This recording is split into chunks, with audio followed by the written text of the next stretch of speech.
Hello, welcome to my blog. My name is Ariel Steele, and this is Blackness versus the Machine.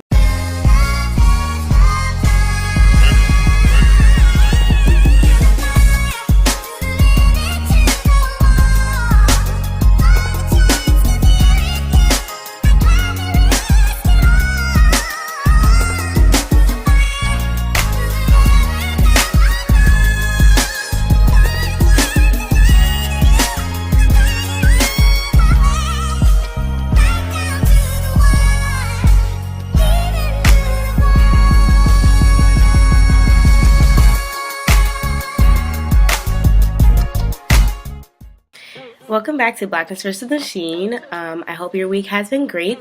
As you all probably have heard by now about Beyonce's new Formation drop, her performance at the Super Bowl, the video. There have been countless think pieces launched this week.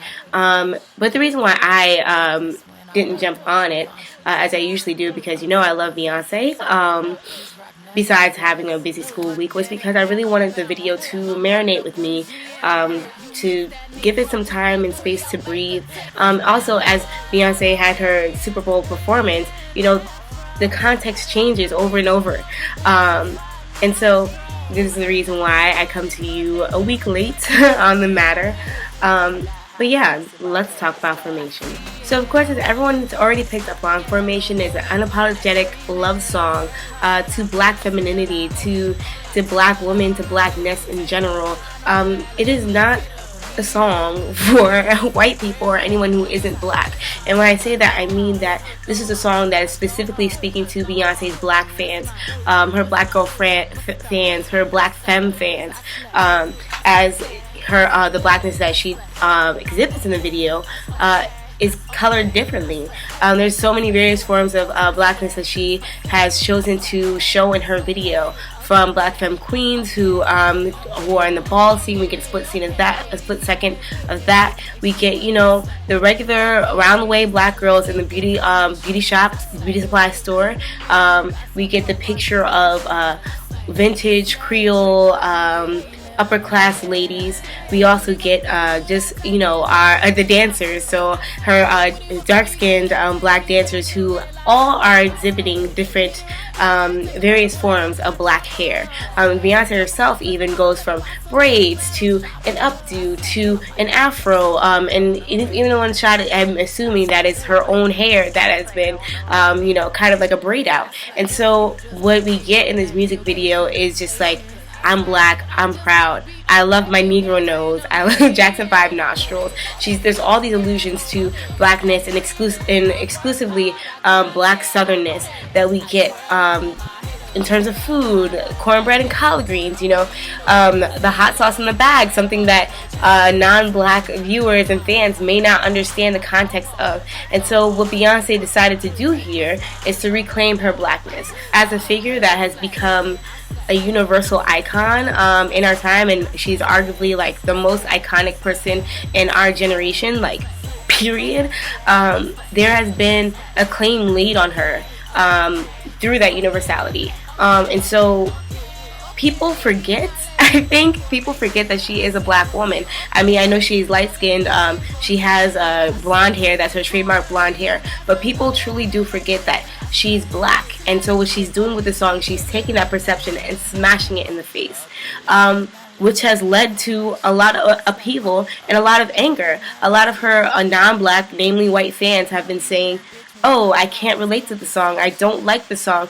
This is alienating to her white fans. And the thing is, when you are a black woman, anytime you embrace that blackness, anytime you embrace that black womanness, there's going to be a backlash because people don't want to see that in a world that is built, and especially in an American capitalist country. Black women are the very bottom.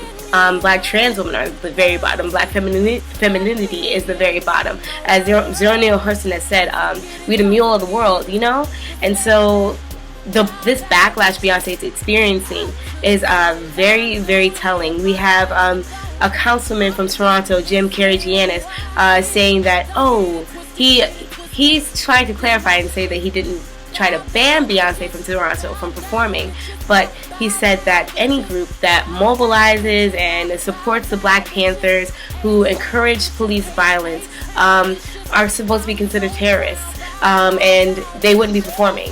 And we have other news anchors saying vicious things about her, insinuating that Beyonce is supporting Black Lives Matter. This split scene in her video where she said, "Stop shooting us," that scene where that little boy is dancing in front of police, and her rendition of the Black Panthers on the Super Bowl field is a bad thing because it's trying to undermine white domination. And so what's happening is a lot of racists are unmasking themselves. They're showing themselves. Now, while that is all on the surface, there's so many things that are cooking underneath this video outside of the aesthetics and just the beautiful cinematography, which is just like A1.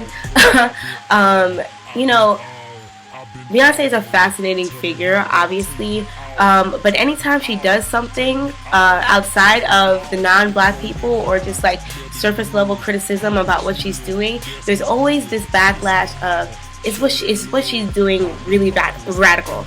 Can a capitalist, a gross capitalist, be radical? And so what I found, even through my own studies of Beyonce, like last year, and just watching her come into her own in the past like 3 years, because you know Beyonce has her career has been a long journey itself, but now I feel that with the past album and you know this drop and this tour, it means something completely different. She feels as though she doesn't have to be held by any conventions anymore by embracing that blackness and jeopardizing her money, really.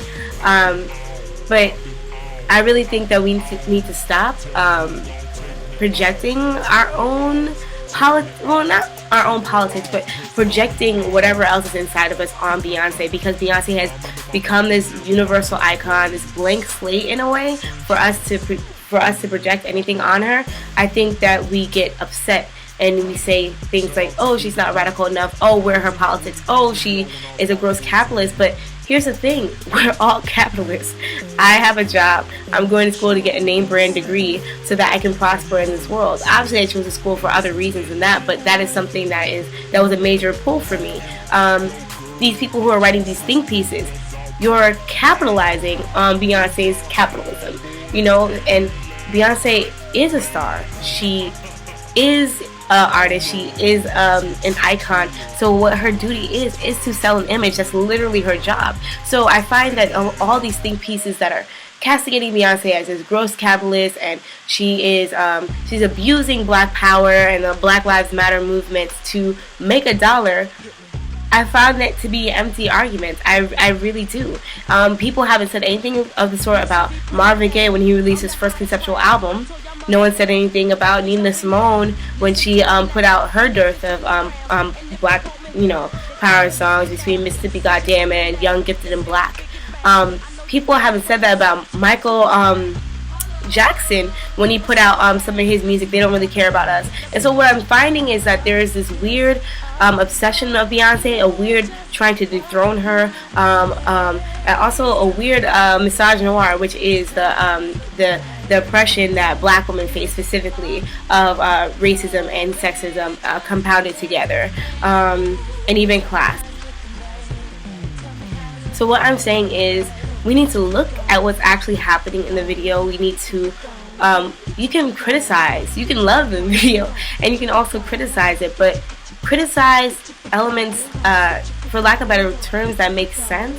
Not just because you want to be upset, not just because she's Beyonce and you must find fault with her because everyone is in love with her. She is a fascinating figure, and I understand that she's very smart at branding. She is very smart at branding. It's ingenious, and the whole world is in love with her, and you feel at times that this love is blind love, but there are fans who are actually thinking about the images that she's projecting and the things that she's doing to say that we're all falling over on Beyonce in this video because she's a light-skinned woman and she's inappropriately using these agendas, and she's launching a colorist agenda, is disrespectful to dark-skinned fans like me who don't blindly follow just a light-skinned woman, and I just feel that we need to let Beyonce breathe on this one. But I also feel that we need to respect the politics that she is exhibiting. And I also feel that this meter of radicalism is bullshit, to be frank. But there, so Beyonce is, yes, a capitalist figure. Her ticket prices are crazy, whatever. But her her politics, her music has led to radical results. I mean, besides taking it outside of what she's actually done, there's been so many people who've been saying on social media, I like my Negro nose. And some people may have already had that self-love, but this is going to change a lot for young black girls, namely, but young black people who are coming up in such an age that is, I don't know, is so in an age that puts so much emphasis on aesthetic, and especially with her own daughter, as she's seen people literally slam her for having black hair. So I think that this is going to be inspirational to a lot of people. And so when we talk about formation, we talk about Beyonce, I think we need to take all these things in accordance. And I've been talking so long, I haven't even gotten to the aesthetics of the video. But yeah, pretty much I feel that Beyonce is taking a stand. She's saying, no, I'm not going to be your own fantasy of whatever you want to be. I'm a black woman. I'm real. I'm here. I feel for the people in New Orleans who still haven't recovered fully from Hurricane Katrina. I'm here drowning with you guys, drowning in the system, because I'm black too and I feel your pain. Stop shooting us, you know? So yeah, that's just my take on it. Like, subscribe, comment. Thank you.